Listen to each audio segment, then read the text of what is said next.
प्यारे बच्चों, स्वागत है आप सभी का भारतवर्ष क्लासेस में। कैसे हो बच्चे आप सभी? आशा करता हूँ आप सभी अच्छे होंगे, स्वस्थ होंगे। तो बच्चों, आज हम लोग कक्षा 6 JCERT गणित पाठ्य पुस्तक में पाठ 12 के अंतर्गत प्रश्नावली 12.3 के प्रश्नों को हल करेंगे। तो चलिए बच्चा प्रारंभ करते हैं। प्रथम प्रश्न आप सभी के सामने है।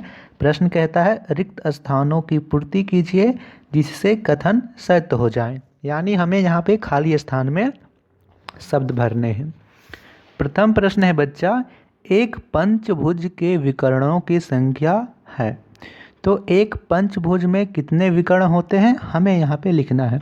चलिए सबसे पहले हम एक पंचभुज बना लेते हैं।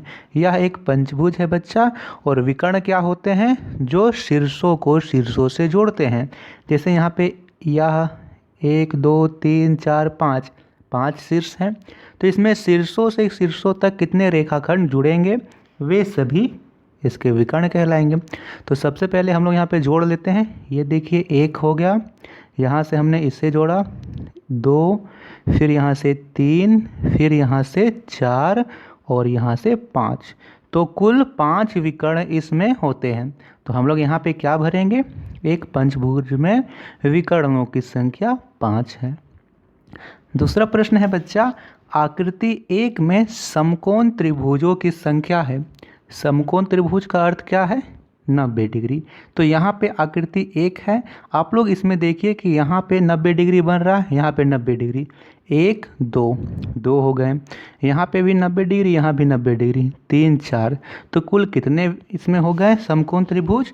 4। तो यहाँ पे सीधा लिख देंगे 4 हैं।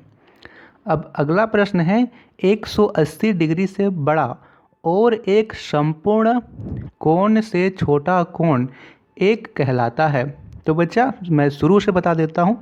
देखिए, यदि बात करें कि 90 डिग्री से कम तो आप लोग बोलिएगा न्यून कोण।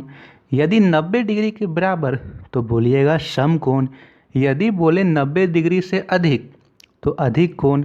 ठीक है। और यहाँ पे बोले कि 180 डिग्री से बड़ा लेकिन संपूर्ण कोण का अर्थ है कि 360 डिग्री, कि 180 डिग्री से बड़ा हो लेकिन 360 से कम हो, तो उसे बोलते हैं बच्चा प्रतिवर्ती कोण।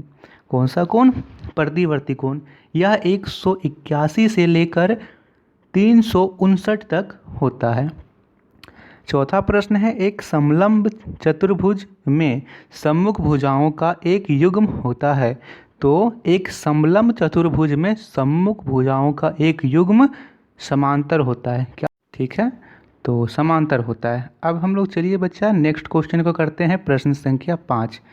तो बताइए आप लोगों को वीडियो कैसी लग रही है? यदि आप लोगों को चीज़ें समझ आ रही हो और यदि आप लोगों ने अभी तक भारतवर्ष क्लासेस को सब्सक्राइब नहीं किया है तो बच्चा आप गलत कर रहे हो।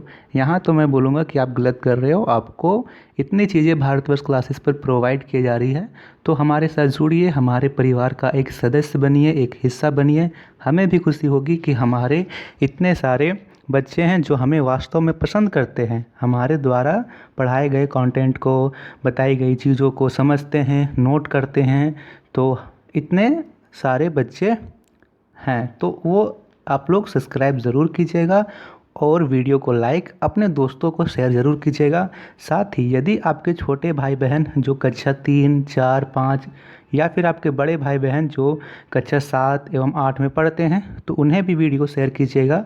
चूँकि भारतवर्ष क्लासेस में कक्षा 1 से लेकर कक्षा 10 तक की पढ़ाई बिल्कुल मुफ्त होती है, तो आप लोग शेयर ज़रूर कीजिएगा। 5वां प्रश्न यहाँ पे कहता है बच्चा, एक त्रिभुज में विकर्णों की संख्या है। तो एक त्रिभुज में विकर्ण की संख्या क्या होती है? यानी जैसे यह मैं त्रिभुज बनाऊं ABC, यह एक त्रिभुज है, तो इसमें आप ये कोना से लेकर के कैसे मिला सकते हो? शीर्षों से शीर्षों को नहीं मिला सकते हो, तो यहाँ पे लिखेंगे 0 है, यहाँ पे एक भी विकर्ण नहीं होते हैं। एक त्रिभुज जिसकी तीनों भुजाएं असमान हो क्या कहलाता है? तो हमने इस प्रकार के प्रश्नों को प्रश्नावली 12.2 में भी किया था कि जहाँ भी तीनों भुजाएं असमान हो, यानी एक 5 सेंटीमीटर, दूसरा 10 सेंटीमीटर, तीसरा 12 सेंटीमीटर की हो, तो वो भुजाएं क्या कहलाती है? विषम बाहु त्रिभुज कहलाता है। तो वे त्रिभुज विषम बाहु त्रिभुज कहलाता है। विषम का अर्थ है जो समान ना हो, और बाहु यानी भुजाएं, यानी जिसकी भुजाएं समान ना हो। अब यहाँ पे 7वां प्रश्न है, आकृति 2 में त्रिभुजों की संख्या है। तो यहाँ पे आकृति 2 में त्रिभुजों की संख्या कितनी है ये हमें बतलाना है बच्चा। तो यहाँ से आप इसमें गिनोगे तो सबसे पहले अंदर से गिनते हैं 1 2 3 4 5 और ये बड़ा वाला 6, फिर यहाँ से 7 8 और ये बड़ा वाला 9 10 11 12 13 और यहाँ पे एक ठो बड़ा वाला 14। तो यहाँ कितना होगा 14 लिख देंगे। किसी बहुभुज में भुजाओं की न्यूनतम संख्या होती है। तो किसी बहुभुज, जब भी हम बहुभुज की बात करें तो बहुभुज के सोचते ही आपके मन में क्या आना चाहिए कि यह सरल रेखाखंडों से बनी बंद आकृति होती है। तो बहुभुज, न्यूनतम बहुभुज बनाने के लिए हमें बंद करने के लिए कितने भुजाएं चाहिए 3 भुजा। चूँकि 1 2 भुजा लेंगे तब भी खुला रह जाएगा, और यहाँ से तीसरा करेंगे तो पूरा बंद हो जाएगा, यानी न्यूनतम 3 होना चाहिए। तो न्यूनतम 3 लिख देंगे। 9वां प्रश्न है, एक त्रिभुज में कोणों की माप 30 डिग्री 60 डिग्री और 90 डिग्री है। तो यह कौन सा त्रिभुज है। किसी भी त्रिभुज में यदि एक भी कोण 90 डिग्री का आ जाए तो वह समकोण त्रिभुज होता है। यहाँ पे 30 60 हमें मतलब नहीं है, हमें देखना है 90 डिग्री है जी, तो समकोण त्रिभुज है। 10वां प्रश्न है, चतुर्भुज ABCD के भाग में बिंदु P स्थित है। तो बिंदु P इसके अंदर में है, तो यहाँ लिखेंगे अभ्यंतर। अभ्यंतर का अर्थ है अंदर, और यहाँ बाहर रहता है तो लिखते हैं बहिर्भाग। तो यहाँ अभ्यंतर लिखेंगे कि इसके अंदर में बिंदु P अवस्थित है। तो बच्चों ये था प्रश्नावली 12.3।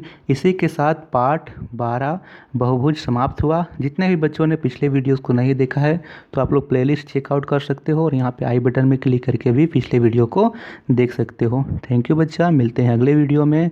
उसमें हम लोग प्रारंभ करेंगे पाठ 13। तो बहुत बहुत धन्यवाद। थैंक यू बच्चों।